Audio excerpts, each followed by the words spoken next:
Hello, good morning students. Today in 12th class physics we are continuing our revision on electrostatics. आज अभी हम लोग start कर रहे हैं बच्चों electric flux. Electric flux, this is represented by phi E. This gives us an idea about the total number of field lines. Number of field lines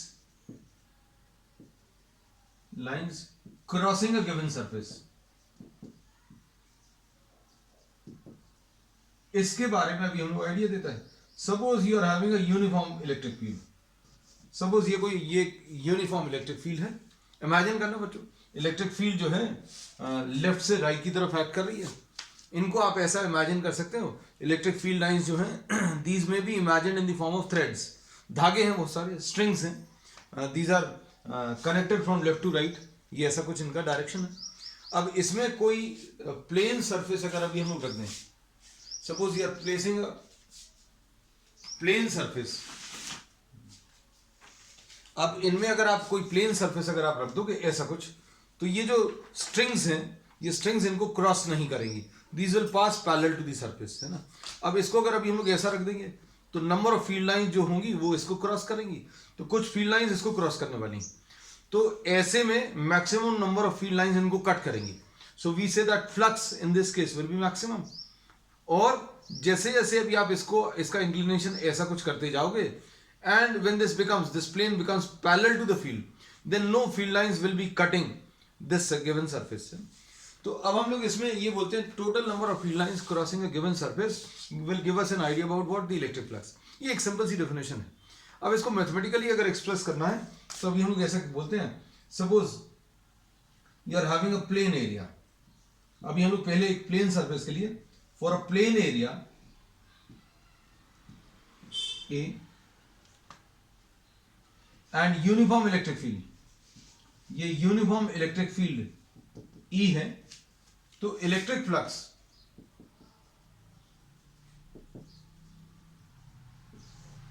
will be defined in terms of E and A. तो इसको भी हम लोग बोलेंगे E into A into cos theta. Simple. अब theta क्या है, area क्या है. तो अभी हम लोगों ने बोला ये प्लेन एरिया है. प्लेन एरिया तो समझते, दिस इज अ प्लेन. अब इसका एरिया का डायरेक्शन, इलेक्ट्रिक फील्ड का डायरेक्शन तो मालूम है, लेकिन एरिया को डायरेक्शन अगर देना है तो एरिया को डायरेक्शन अभी हम लोग देते हैं. The direction of area is given by the direction of outward drawn normal to the surface. तो नॉर्मल टू द सरफेस अभी हम लोगों को जो है एरिया का डायरेक्शन देगा. तो ये अगर ये कोई प्लेन सरफेस है, ऐसा कुछ रखा हुआ है, तो एरिया का डायरेक्शन ऐसा कुछ आएगा. इलेक्ट्रिक फील्ड का डायरेक्शन मालूम है, and angle between E and A ये थीटा रहेगा. This will be the what angle between E and A. Electric field के ऊपर भी वेक्टर साइन लगा दिया और एरिया के ऊपर भी वेक्टर साइन लगा दिया. एरिया का डायरेक्शन क्या रहेगा, the direction of area is the direction of outward drawn normal to the surface. Outward drawn normal to the surface. Concepts बच्चों अभी हम लोग सारे डिस्कस करेंगे, लेकिन थोड़ा सा फास्ट रहेगा. बहुत डिटेल में अभी हम लोगों ने रेगुलर क्लासेस में दिया. These are just meant for revision for the board classes.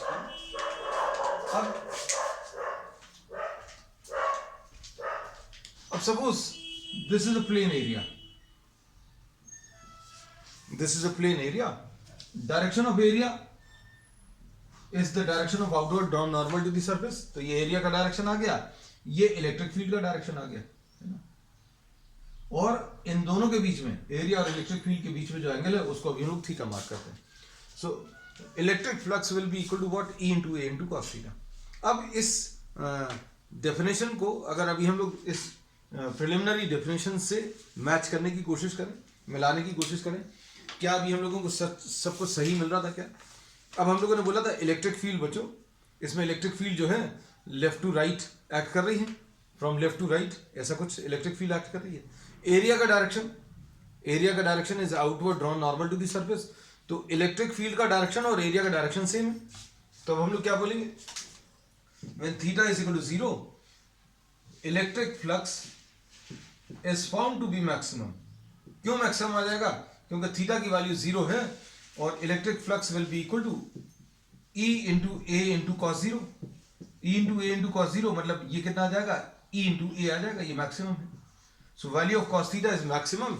Cos theta की वैल्यू मैक्सिमम कब है, जब थीटा की वैल्यू 0 है।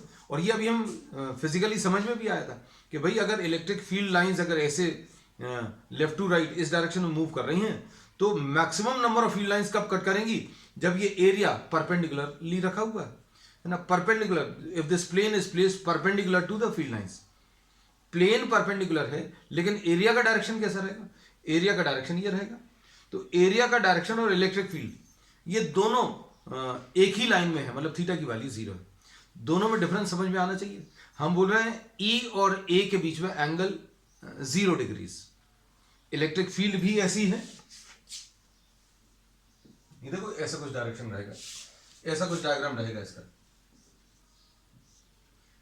एरिया का डायरेक्शन भी ऐसा है। ये अभी हम लोगों ने ये जो एरिया है इसको एक लाइन से रिप्रेजेंट किया। एरिया का ये डायरेक्शन है, इलेक्ट्रिक फील्ड का भी ये डायरेक्शन है। और जब एरिया ऐसा रखा हुआ तो maximum number of field lines cross करती हैं, इसलिए फ्लक्स की वैल्यू भी बच्चों मैक्सिमम आती है ना। अब इसमें अगर ऐसा कुछ रख दें तो क्या होगा, no field lines will be cutting. ऐसे में कोई फील्ड लाइंस कट नहीं कर रही। रीजन क्या है, क्योंकि इसमें lines are just grazing along the surface. ये मतलब सिर्फ इसके पैरेलल जा रही हैं, इसको कट नहीं कर रही। अब इसमें थीटा की वैल्यू देखो, इसमें एरिया का ये डायरेक्शन है, इलेक्ट्रिक फील्ड का ये डायरेक्शन है। So if theta is equal to 90 degrees, अगर ये ऐसा कुछ रख दिया, if this is the area, ये अगर एरिया है तो एरिया का डायरेक्शन ये आ जाएगा और ऐसा कुछ बना दे रहे हैं इसको। ये एरिया का डायरेक्शन है, इलेक्ट्रिक फील्ड का ये डायरेक्शन है। तो थीटा की वैल्यू बच्चों 90 डिग्रीज रहेगी और फ्लक्स की वैल्यू कितनी, E into A into cos 90, यानी कि ये 0 आ जाएगा। So we say that flux in this case will be equal to what, 0 degrees. So we say that कि फ्लक्स अगर आपको कैलकुलेट करना तो फ्लक्स कैलकुलेट करने का सिंपल सा तरीका है क्या, आप इलेक्ट्रिक फील्ड की मैग्नीट्यूड, एरिया का मैग्नीट्यूड, इलेक्ट्रिक फील्ड का मैग्नीट्यूड, एरिया का magnitude into cos theta. Theta क्या है, थीटा इसमें angle between E and A, E and A. Electric field का डायरेक्शन तो वेल डिफाइंड रहेगा, एरिया का डायरेक्शन अभी हम लोगों ने बता दिया, direction of outward drawn normal to the surface.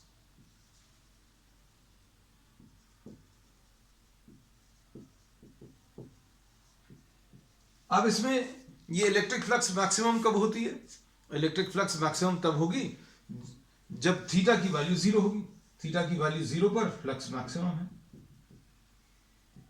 और थीटा की वैल्यू 90 डिग्रीज पर फ्लक्स की वैल्यू मिनिमम है। और ये मैक्सिमम वैल्यू E इंटू ए है और मिनिमम वैल्यू बच्चों 0 है। दोनों को फिजिकली भी अभी हमने एक्सप्लेन किया है कि अगर आपने इलेक्ट्रिक फील्ड लाइंस ऐसी ली हैं, एरिया ऐसा रखा हुआ है तो maximum number of field lines cut करेंगी। अगर ये एरिया ऐसा रख दिया तो क्या होगा, no field lines will be cutting across this surface because these lines will be parallel to this surface. तो अब ये electric flux associated with a plane surface पता चल गया। इसको वेक्टर टर्म्स में अगर लिखें तो this will be equal to E dot A. E dot A ये आपको क्या दे देगा, इलेक्ट्रिक फ्लक्स। अब इसको देखकर अभी हम लोग कह सकते हैं कि ये फ्लक्स जो है एक स्केलर क्वांटिटी है। Flux is what, a scalar quantity. और इसकी जो एसआई यूनिट्स है, flux is a scalar quantity. अब फ्लक्स की यूनिट्स क्या आ जाएंगी, ये न्यूटन पर कूलम होता है इसकी यूनिट्स, इनटू क्या, metre square. So this will be the unit, newton into metre square per coulomb, या फिर newton into metres into metre upon coulomb. Newton into metres को अभी हम जूल्स लिख सकते हैं, जूल्स मीटर पर कूलम, ऐसा भी लिख सकते हैं। अब इसकी एक यूनिट और अभी हम लोग लिख सकते हैं, क्या क्या flux will be equal to, electric field की वोल्ट पर मीटर होता है इंटू मीटर स्क्वायर, तो वोल्ट इंटू मीटर्स, एक ये यूनिट भी अभी हम लोग यूज करते हैं, है ना। डायमेंशनल फॉर्मूला अगर निकालना है तो डायमेंशनल फॉर्मूला भी निकाल सकते हैं फ्लक्स का। ये बच्चों 1 मार्क में ऐसे क्वेश्चंस आ जाते हैं, तो इसलिए अभी हम लोग सारी चीजें बताते चल रहे हैं। अब E क्या है, F अपॉन क्यू इंटू ए, ये आ जाएगा ML T-2 upon Q, Q will be what, I into T. Charge को अभी हम लोग I इंटू टी लिख सकते हैं, क्यों, I is what Q divided by T, ठीक, इंटू क्या, L स्क्वायर, तो ये आ जाएगा ML क्यूब,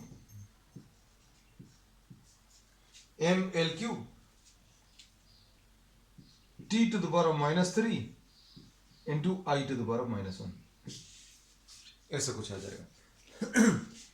अब नेक्स्ट इसमें ये तो flux associated with a plane area.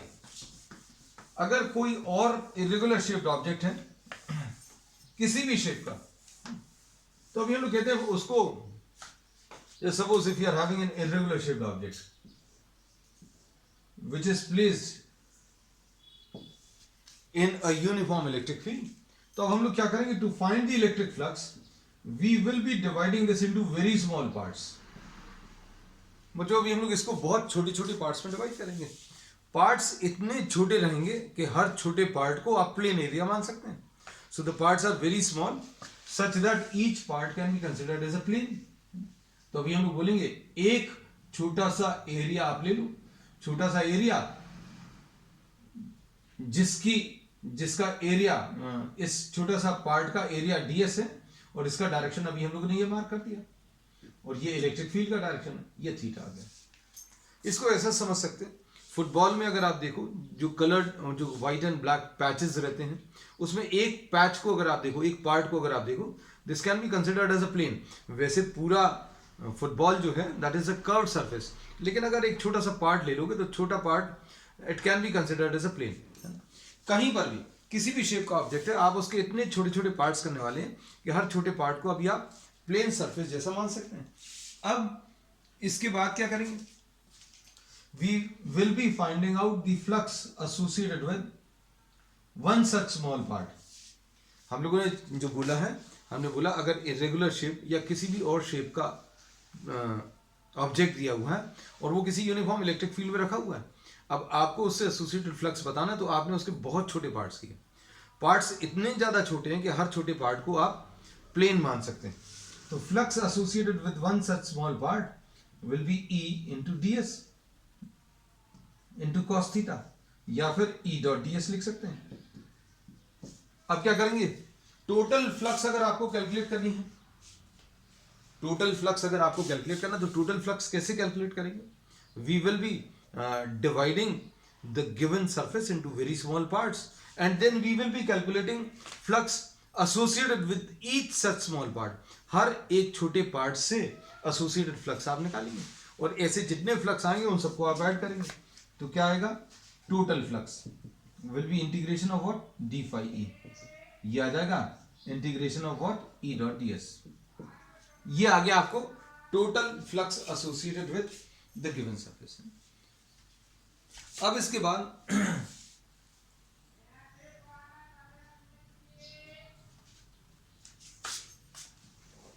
this is how we will be calculating what the flux associated with any surface placed in a uniform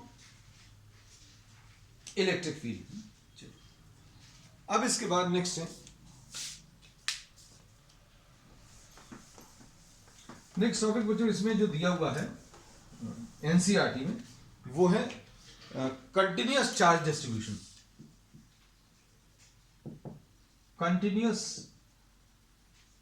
charge distribution, अभी तक इस पूरे चैप्टर में we had dealt with what, only discrete charges, मतलब point charges से associated electric field का calculation किया। Point charges से रिलेटेड अभी हम लोगों ने फोर्सेस के कैलकुलेशंस किए, है ना. Now we will be dealing with what, continuous charges. अब कंटिन्यूअस चार्ज में कैसा रहेगा, जैसे सपोज एक वायर है, उसको एक वायर है इनफाइनाइट लेंथ की. अब इसको अभी हम लोग क्या करेंगे,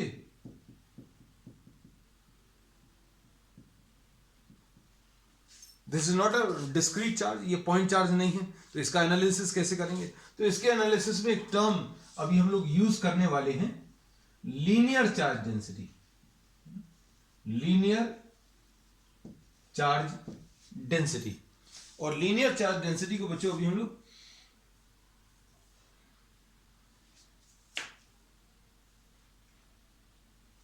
लीनियर चार्ज डेंसिटी को अभी हम लोग लैम्डा से रिप्रेजेंट करते हैं.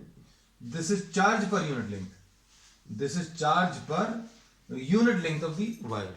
मतलब आप क्या करोगे, 10 मीटर्स की वायर ली, उसके ऊपर जैसे ये इनफाइनाइट लेंथ की मान लीजिए वायर है, इसके ऊपर पॉजिटिव चार्ज है. अब इसके ऊपर टोटल कितना चार्ज आएगा अभी हमें इससे मतलब भी नहीं है.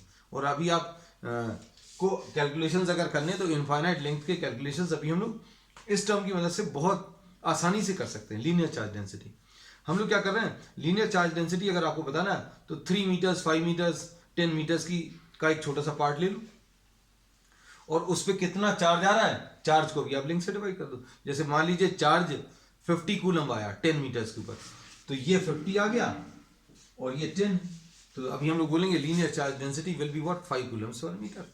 तो ये लीनियर चार्ज डेंसिटी और इसकी यूनिट्स क्या बच्चों, कूलम्स पर मीटर. इसका भी हम लोग यूज करने वाले. यूज कैसे करेंगे भाई, अभी तक जितना भी एनालिसिस अभी हम लोगों ने पढ़ा that was related to discrete charges, point charges. तो फिर से अभी हम लोग वही करने वाले, कैलकुलस मेथड्स. हम लोग इसके बहुत छोटे छोटे पार्ट्स करेंगे. बहुत छोटा सा पार्ट अगर आपने ले लिया तो इस छोटे से पार्ट को आप पॉइंट चार्ज जैसा मानकर एनालिसिस कर लेंगे. What we will do, we will be dividing this into very small parts. आप इस पूरी लेंथ को छोटे छोटे पार्ट्स में डिवाइड कर दोगे और पूरे वायर की जगह हम लोग एक छोटा सा पार्ट लेंगे. इस छोटे से पार्ट की लेंथ डीएल ले लिया.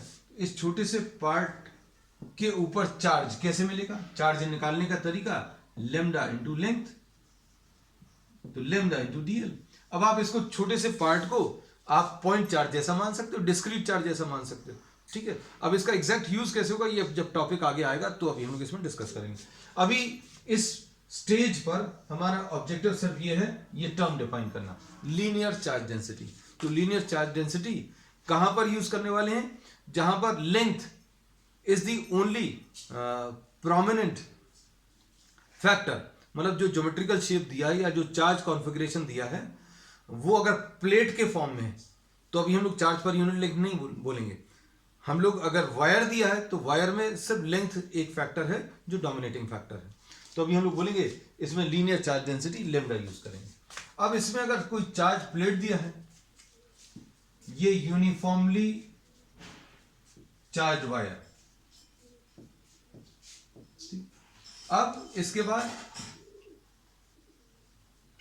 चार्ज प्लेट बोल दो, चार्ज प्लेन बोल दो. अब इसमें हम लोग क्या यूज करते हैं, surface charge density. This is charge per unit area. This is what, charge per unit area. और ये जैसे सपोज फॉर एग्जांपल कोई एक इनफाइनाइट साइज की प्लेट है, इसके ऊपर पॉजिटिव चार्ज है, तो इसके ऊपर टोटल कितना चार्ज है अभी हम लोगों को फिर से इससे मतलब नहीं रहेगा. हम लोगों को कैलकुलेशंस करने की आदत है किसकी, पॉइंट चार्ज की. और आपको पॉइंट चार्ज की जगह आपको क्या दे दिया, एक बड़ा सा प्लेन दे दिया, एक बहुत बड़ा सा स्फीयर दे दिया, है ना. और इसके कैलकुलेशंस अगर करने तो सरफेस चार्ज डेंसिटी का भी हम लोग यूज कर सकते हैं, चार्ज पर यूनिट एरिया. अब इसमें क्या करेंगे, फिर से एक छोटा सा पार्ट लेंगे. We will be dividing this into very small parts. छोटे पार्ट्स में डिवाइड करेंगे. पार्ट इतना छोटा रहेगा कि आप उसको पॉइंट चार्ज जैसा मान सकते हैं. फिर से डिस्क्रीट चार्ज में कन्वर्ट कर रहे हैं. अल्टीमेट ऑब्जेक्टिव क्या है, to convert this into what, discrete charges, point charges में अभी हम लोग इसको कन्वर्ट करेंगे. So all of these are what continuous charge distribution. मतलब अब ये पॉइंट चार्ज नहीं है, बहुत सारे चार्जेस हैं. और छोटा सा एरिया अगर ds है तो इसके ऊपर चार्ज निकालने का तरीका dq, charge will be equal to this into what area, sigma into area will be what ds. So this is how we will be converting continuous charges into what discrete charges. किसकी मदद से? Wire में linear charge density की मदद से, और plain area में, बड़े से एरिया में, बड़े से सरफेस में सरफेस चार्ज डेंसिटी की मदद से. और इसकी यूनिट्स क्या आ जाएंगी बच्चों? कूलम्स पर मीटर स्क्वायर. ठीक. अब इसके बाद अगला है वॉल्यूम चार्ज डेंसिटी.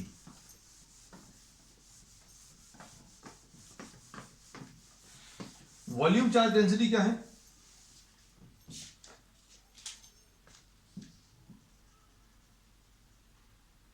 ये वॉल्यूम चार्ज डेंसिटी यूज किसके लिए करेंगे?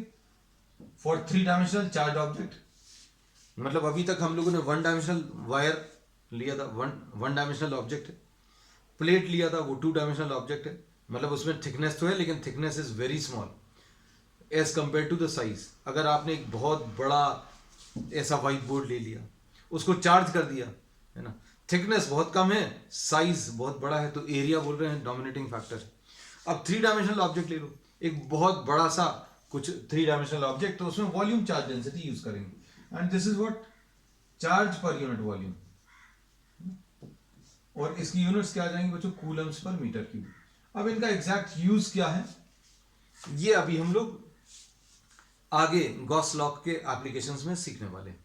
इसमें भी अभी हम लोग यही बोलेंगे कि अगर बहुत बड़ा सा वॉल्यूम है, बहुत बड़ा सा एक पत्थर है, बहुत बड़ा सा कोई ऑब्जेक्ट है जो चार्ज है, तो क्या करेंगे? उसको बहुत छोटे छोटे पार्ट्स में डिवाइड करेंगे. पार्ट्स इतने छोटे रहने चाहिए, the part should be so small such that each can be considered as a point charge. और उसके ऊपर चार्ज कैसे निकालोगे? तो dq निकालने का तरीका क्या रहेगा? चार्ज निकालने का तरीका density into what? The volume. Density ये है और वॉल्यूम सपोज आपने dv ले लिया. ठीक है. चलो अब नेक्स्ट अभी हम लोग ले रहे हैं Gauss law. Gauss's law.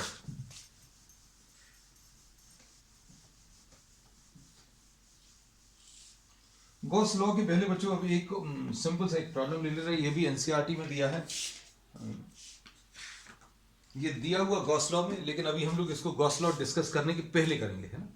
This is given in Gauss's law.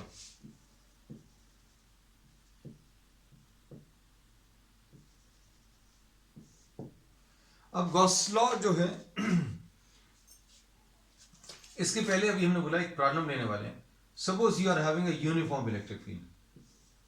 इसको अभी हम लोग एक हेडिंग लगा दे रहे हैं, क्या? Flux associated with a cylinder placed in a uniform electric field. Flux associated with a cylinder which is placed in a uniform electric field. Suppose ये एक यूनिफॉर्म इलेक्ट्रिक फील्ड है और इसमें अभी हम लोगों ने ये एक सिलेंडर ले लिया. This is a cylinder which is placed in a uniform electric field. अब flux associated with the cylinder can be found using this concept. Phi E क्या है बच्चों? This is E dot D S का integration. ये अभी हम लोगों ने आज ही सीखा. तो हम लोग क्या बोलेंगे? This will be calculated in three parts. Flux associated with first, flux associated with second and flux associated with third. First, second और थर्ड किसको बोला बच्चों? सपोज ये एक सिलेंडर है. सिलेंडर में ये लेफ्ट वाला जो सरफेस है इसको अभी हम लोगों ने फर्स्ट सरफेस बोला. इसका जो कर्व सरफेस है उसको सेकंड सरफेस बोला, और ये जो राइट वाला सरफेस है इसको अभी हम लोगों ने थर्ड सरफेस बोला, है ना। तो 5e1 plus 5e2 plus 5e3, इसको कैसे लिखेंगे? This will be equal to e into ds into cos theta first के लिए, e into ds into cos theta second के लिए, e into ds into cos theta. ये कैलकुलेशन अभी ये लोग कर रहे हैं थर्ड के लिए। अब देखो ध्यान से,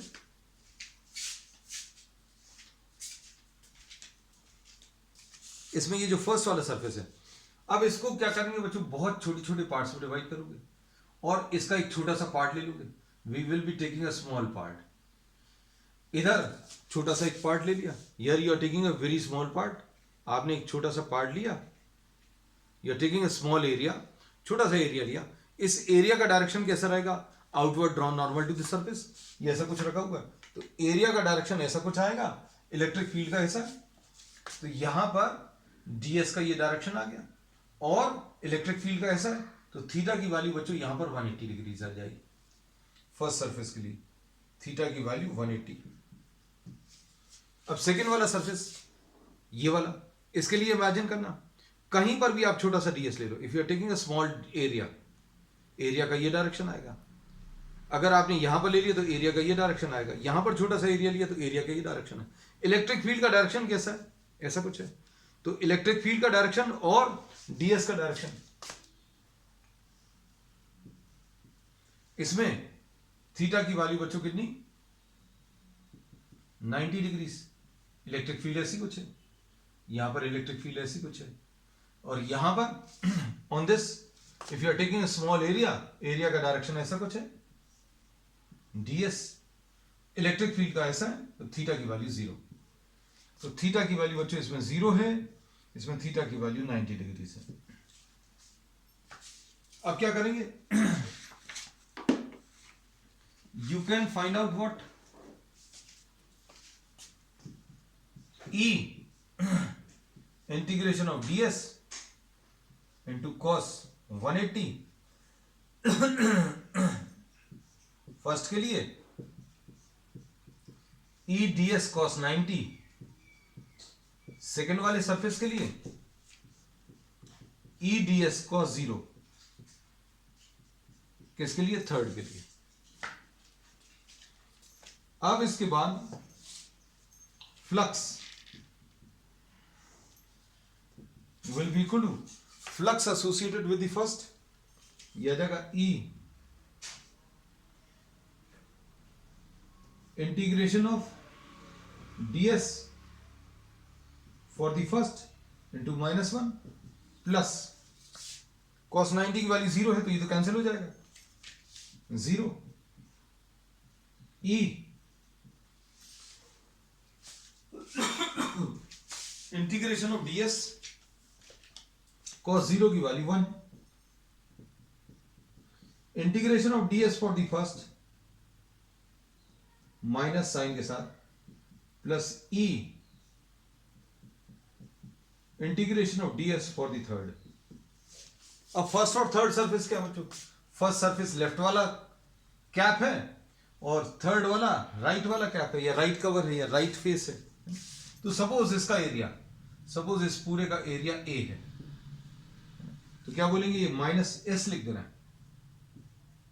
सो -e इंटू एस इस वाले का, लेफ्ट वाले का, और उतना ही राइट वाले का रहेगा, प्लस e इंटू एस। तो ये फ्लक्स कितना आ जाएगा बच्चों? 0 आ जाएगा।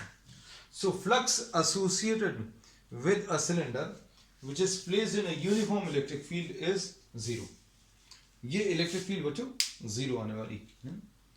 अब इसके बाद नेक्स्ट अभी हम लोग ले रहे हैं गॉस लॉ।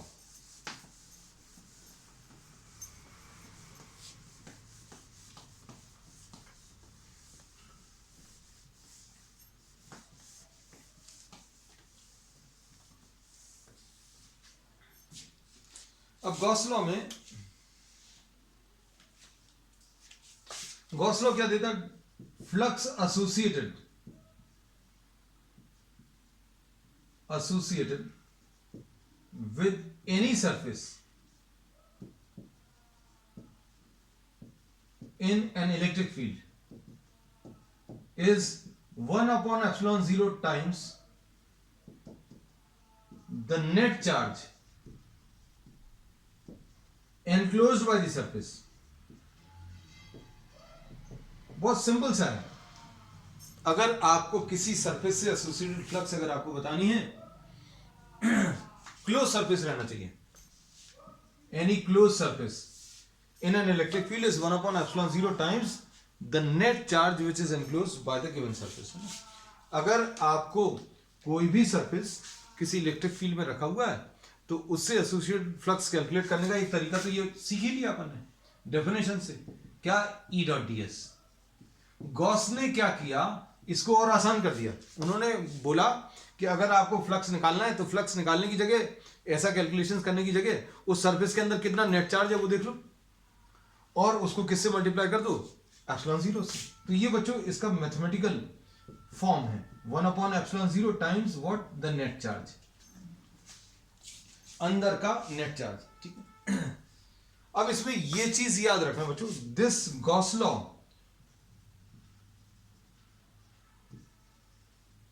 is applicable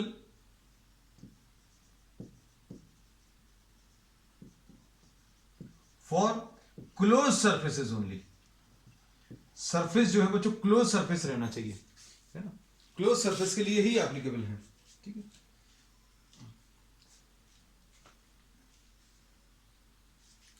और ये जो नेट चार्ज है, this is the total charge inside the surface irrespective of the location.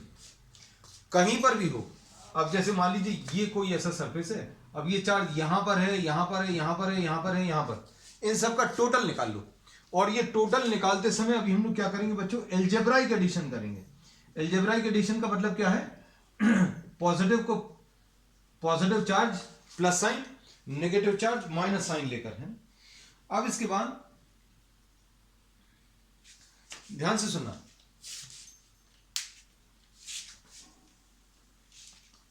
अब इसमें ये जो कैलकुलेशंस हैं, phi E is equal to net charge into 1 upon epsilon 0, ये E.ds है,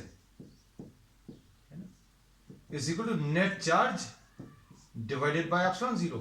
अब इससे रिलेटेड बहुत एक इंपॉर्टेंट पॉइंट ये है कि अगर आप सरफेस ले रहे हो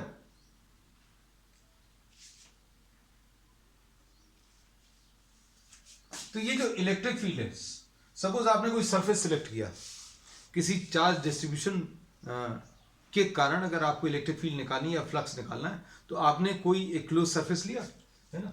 तो electric field on this side is due to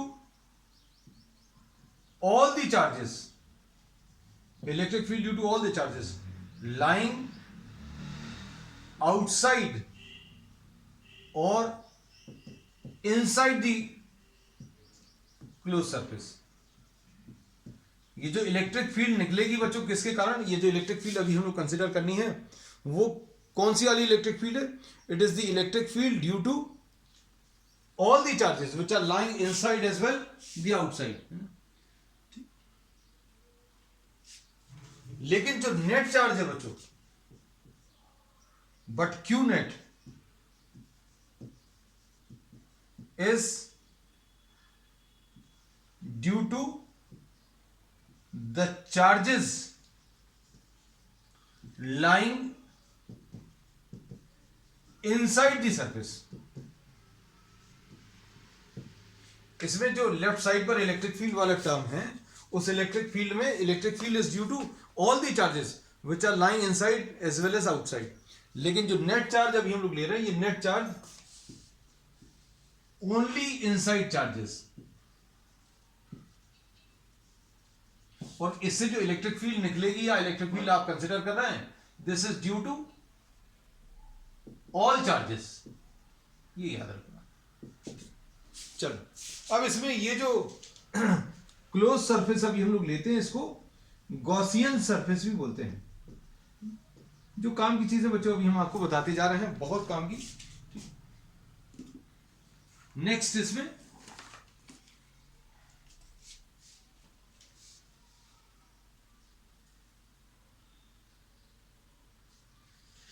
ये जो गॉसियन सरफेस अभी हम लोग सिलेक्ट करते हैं, द गॉसियन सरफेस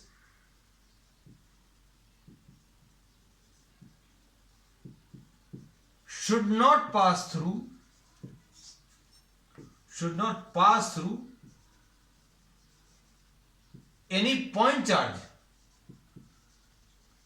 किसी पॉइंट चार्ज से ये गॉसियन सरफेस बच्चों पास नहीं होना चाहिए, है ना। मतलब गॉसियन सरफेस के ऊपर, इसके ऊपर, ये जो भी गॉसियन सरफेस अभी आप लोग, अभी हम लोग अप्लाई करके भी बताएंगे, जो भी गॉसियन सरफेस अभी आप लेने वाले हो, उसके ऊपर कोई पॉइंट चार्ज नहीं आना चाहिए, अंदर आना चाहिए। लेकिन क्या कंटिन्यूअस चार्ज, तो continuous charge can lie on the Gaussian surface, है ना। तो पॉइंट चार्ज के लिए भर एक रेस्ट्रिक्शन है क्या, कि किसी पॉइंट चार्ज को अभी हम लोग गॉसियन सरफेस के ऊपर कंसिडर नहीं करने वाले, ठीक। अब ये गॉस लॉ जो है, इसके जितने भी कैलकुलेशंस बेस्ड हैं, those are based on what, inverse square law.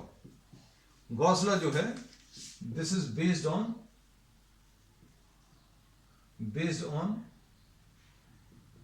Electric field varying और depending on 1/r²। Electric field बोल दो या इलेक्ट्रिक फोर्स, दोनों चीजें बोल सकते हैं बच्चों। और फिर इसके बाद ये बच्चों कुछ पॉइंट्स है। अब इसमें ये चीज याद रखना कि ये गॉसियन सरफेस या गॉस लॉ जो है, उन केसेस में ज्यादा इजी पड़ेगा जहां पर किसी टाइप की कोई सिमेट्री एग्जिस्ट कर रही है। कैसी सिमेट्री, ये अब हम आपको इस गॉस लॉ के प्रूफ में बता देते हैं। गॉस लॉ का प्रूफ बच्चों सिंपल सा है, जो एनसीईआरटी में दिया हुआ है। कैसा, जैसे सपोज ये कोई पॉइंट चार्ज है, अब इस पॉइंट चार्ज से r डिस्टेंस पर आपने ये गॉसियन सरफेस ले लिया, और चूंकि पॉइंट चार्ज के लिए electric field is having what, a spherical symmetry. मतलब क्या है, इलेक्ट्रिक फील्ड आप अगर r डिस्टेंस पर कैलकुलेट करोगे तो कितना आ जाएगा, E = Q/4πε0 r² होगा।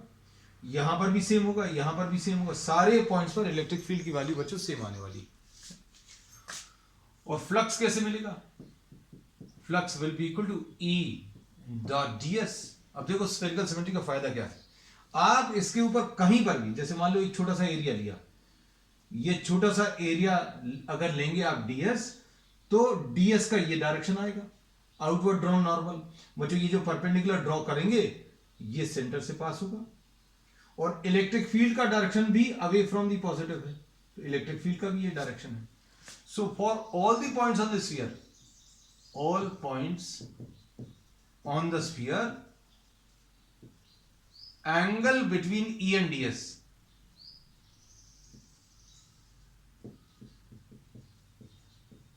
is 0। आप कहीं पर भी ले लो, यहां पर ds अगर ले लिया तो ds का ये डायरेक्शन आ जाएगा, इलेक्ट्रिक फील्ड भी ये है, तो angle between E and ds बच्चों कितना, 0 आने वाला है। तो ये सिमेट्री का एक फायदा होता है, और गॉस लॉ ऐसे केसेस में बहुत इजी हो जाता है। लेकिन अभी हम लोग तो प्रूफ ले रहे हैं। अब देखो इसको लिख लेंगे E × ds × cos 0, क्योंकि एंगल 0 है ना।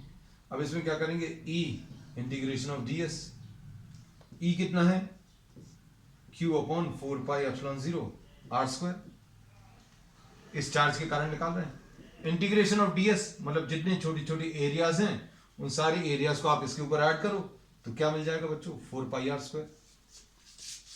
The total area of the sphere will be 4πr²।